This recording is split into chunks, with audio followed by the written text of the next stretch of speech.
अस्सलाम वालेकुम स्टूडेंट्स, हम पढ़ रहे हैं chapter number 17 physics of solids, lecture number 5 strain energy in deformed materials, page number 141। इस आर्टिकल में हम डिस्कस करेंगे कि अगर हम किसी ऑब्जेक्ट के ऊपर कोई स्ट्रेस अप्लाई करते हैं और एज अ रिज़ल्ट उसके स्ट्रेन में चेंज आता जाता है, फॉर एग्जांपल वो मटेरियल डिफॉर्म हो जाता है और कोई ऐसी लिमिट आ जाती है जैसे कि इलास्टिक लिमिट के बाद जो प्लास्टिसिटी का फिनोमेना हमने पढ़ा था, तो हमने कहा था कि जब भी कोई ऑब्जेक्ट जिसके ऊपर स्ट्रेस इलास्टिक लिमिट को इंक्रीज़ कर जाता है तो उसके बाद अगर हम उसके ऊपर मज़ीद स्ट्रेस अप्लाई करते हैं, मज़ीद किसी यूनिट एरिया पे फोर्स अप्लाई करते हैं, तो एज अ रिज़ल्ट वो बॉडी अपनी ओरिजिनल पोजीशन पे वापस नहीं आती। अब ये जो फिनोमेना है इसको हम डिफॉर्म्ड कहते हैं, यानी कि डिफॉर्मेशन है कि बॉडी स्ट्रेस को रिमूव करने के बाद अपनी ओरिजिनल पोजीशन पे वापस ना आए। तो इस आर्टिकल में हम strain energy and deform materials के बारे में स्टडी करेंगे, यानी कि स्ट्रेस अप्लाई करने के बाद जब उसमें स्ट्रेन की फॉर्म में एनर्जी स्टोर हो जाती है, वो कितनी एनर्जी स्टोर होती है, इस चीज़ को हम डिस्कस करेंगे। स्ट्रेन एनर्जी होती क्या है? It is the potential energy stored in the atoms or molecules due to their displacement from mean position। यानी कि अगर कोई एटम्स के मॉलिक्यूल्स के ऊपर किस स्ट्रेस अप्लाई किया जाता है तो एज अ रिजल्ट ये डिफॉर्म हो जाते हैं, अपनी ओरिजिनल पोजीशन से मूव कर जाते हैं, अपनी पोजीशन को चेंज कर देते हैं, अपनी शेप को चेंज कर देते हैं। तो ये जो एनर्जी स्टोर होती है इस केस में वो पोटेंशियल एनर्जी की फॉर्म में स्टोर होती है। अब हम कंसिडर कर लेते हैं कि कोई वर्टिकल स्ट्रिंग है या फिर कोई स्प्रिंग है और इनिशियली वो रेस्ट पोजीशन में है। इनिशियली हमने उसके साथ कोई भी मास अटैच नहीं किया, जैसे कि आप ये फिगर दी हुई इसमें आप देखें फर्स्ट जो स्ट्रिंग है उसके साथ कोई भी मास अटैच नहीं है और सेकंड फिगर में हमने उसके साथ कोई मास अटैच कर दी। जैसे हम मास अटैच करते हैं तो उसके डिस्प्लेसमेंट में उसकी लेंथ में इजाफा हो जाता है और जब हम इस मास को मज़ीद इंक्रीज़ करते हैं तो इसकी जो लेंथ है मज़ीद इंक्रीज़ हो जाती है, यानी कि डिस्प्लेसमेंट में मज़ीद इजाफा हो जाता है। इसका मतलब है कि जैसे जैसे हम इसके ऊपर स्ट्रेस अप्लाई करते जाते हैं वैसे ही इसमें स्ट्रेन भी इंक्रीज़ होता जाता है, इसकी डिफॉर्मेशन भी प्रोड्यूस होती जाती है। ये प्रोपोर्शनैलिटी लिमिट की बात आ गई है कि जहाँ पे स्ट्रेस के इंक्रीज़ होने से स्ट्रेन की वैल्यू भी इंक्रीजिंग ऑर्डर में आती है, तो हमने पढ़ा था कि इसे हम प्रोपोर्शनैलिटी लिमिट कहते हैं। लेकिन अब अगर हम मज़ीद इसके साथ मास अटैच करेंगे, इसके ऊपर मज़ीद स्ट्रेस अप्लाई करेंगे, तो एक ऐसा पॉइंट आएगा जहाँ पे इसके स्ट्रेन में बहुत कम इजाफा होगा। तो वो चीज़ अब हम डिस्कस करेंगे कि उस जो स्ट्रेस के रिज़ल्ट में जो एनर्जी इसको मिल रही है स्ट्रेन की फॉर्म में, जो डिफॉर्मेशन होनी चाहिए थी वो डिफॉर्मेशन नहीं हो रही बल्कि इसके अंदर एनर्जी स्टोर हो रही है। अब आप इस फिगर में देखें, ये फिगर हमने ड्रा की है लेंथ और फोर्स के दरमियान में, यानी कि अगर हम किसी ऑब्जेक्ट के ऊपर कोई फोर्स अप्लाई करते हैं और एज अ रिज़ल्ट इसमें जो डिफॉर्मेशन प्रोड्यूस हो रही है that is in the form of length, यानी कि इसकी लेंथ इंक्रीजिंग ऑर्डर में है जैसे जैसे हम इसमें फोर्स इंक्रीज़ करते जाते हैं। अब आप इस फिगर में देखें, ये फिगर आपकी बुक में बनी हुई 17.5 फिगर है आपकी बुक में।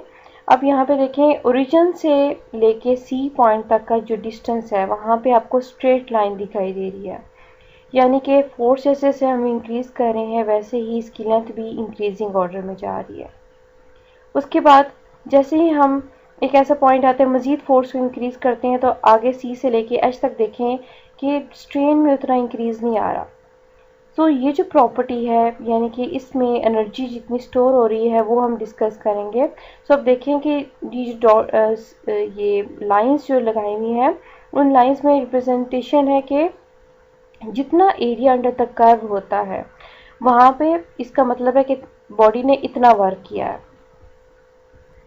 जब हमने इस ऑब्जेक्ट के ऊपर फोर्स एफ अप्लाई की तो इसने डिस्टेंस डेल्टा एक्स कवर किया और फिर जब हमने फोर्स को इंक्रीज़ कर दिया F1 तक की फोर्स अप्लाई की तो एज अ रिज़ल्ट उसने किसी ऑब्जेक्ट ने L1 तक का डिस्टेंस ट्रैवल किया।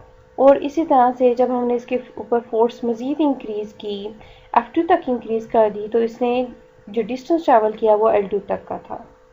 अब हम यहाँ पे F तक का जितना डिस्टेंस है, यानी कि हमारे पास जो ट्राइंगल बन रही है OAB, इस ट्राइंगल के अंदर जो एरिया आ रहा है, यहाँ तक इसका मतलब है कि इस ट्राइंगल के अंदर जितना कवर्ड एरिया है, इस बॉडी ने जितना वर्क किया है, उस वर्क को हम इसके अंदर जो पोटेंशियल एनर्जी है that is in the form of work.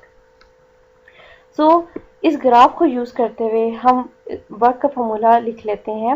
Work done is equal to area of the triangle AOB। अब एरिया का फॉर्मूला क्या होता है कि half multiplied by base into length. So अब इसमें देखें इस ग्राफ में कि जो बेस है वो OA है, और अगर इसकी लेंथ मेजर की जाए तो वो परपेंडिकुलर यानी कि AB है। सो हम दोनों की वैल्यूज़ यहाँ पे पुट कर देते हैं।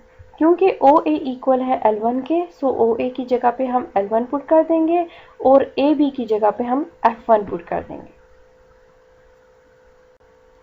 In terms of elastic modulus E, if A is the area of the cross section of the wire and L is its length, then modulus of elasticity E is given as E, which is equal to stress divided by strain. For example, जैसा कि हमने figure में discuss किया कि किसी string के साथ जैसे जैसे हम मास की रेशो को इंक्रीज़ करते जाते हैं, वैसे ही इसकी लेंथ में भी इंक्रीज़ आ रहा है। तो हमने इलास्टिक मॉडुलस में इसकी एक टाइप पढ़ी थी, यंग मॉडुलस। तो इसका मतलब है कि ये उस क्वांटिटी को के साथ रिलेट कर रही है। सो इस तरह से फिर हम इसका फॉर्मूला लिख देते हैं। इलास्टिक मॉडुलस में हमने पढ़ा था, यंग मॉडुलस की डेफिनेशन क्या थी कि the ratio of tensile stress to tensile strain.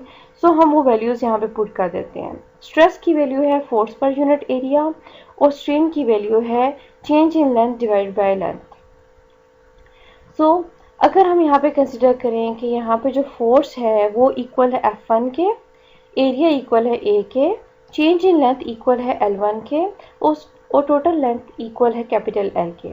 सो इस तरह से हमारे पास ये फार्मूला बन जाता है। अब हम यहाँ से अगर F1 की वैल्यू फाइंड आउट करें तो हम क्रॉस मल्टीप्लिकेशन कर देंगे, इस L1 को यहाँ पे डिवाइड कर देंगे, तो हमारे पास वैल्यू आ जाएगी F1 is equal to EA L1 divided by L। अब हम ये इक्वेशन पुट कर देंगे इक्वेशन नंबर 1 में, यानी कि F1 की वैल्यू हम इक्वेशन नंबर 1 में पुट कर देंगे।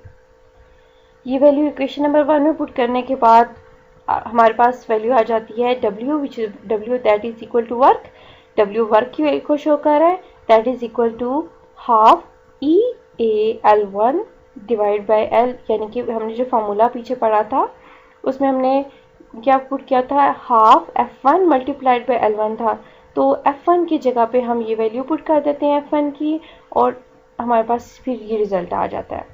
सो इन सारी वैल्यूज़ को मल्टीप्लाई करेंगे, L1 इसके साथ भी है और मल्टीप्लिकेशन में भी है। सो इस तरह से L1 और L1 मल्टीप्लाई होके L1 का स्क्वायर आ जाएगा और हमारे पास ये फाइनल फार्मूला आ जाएगा।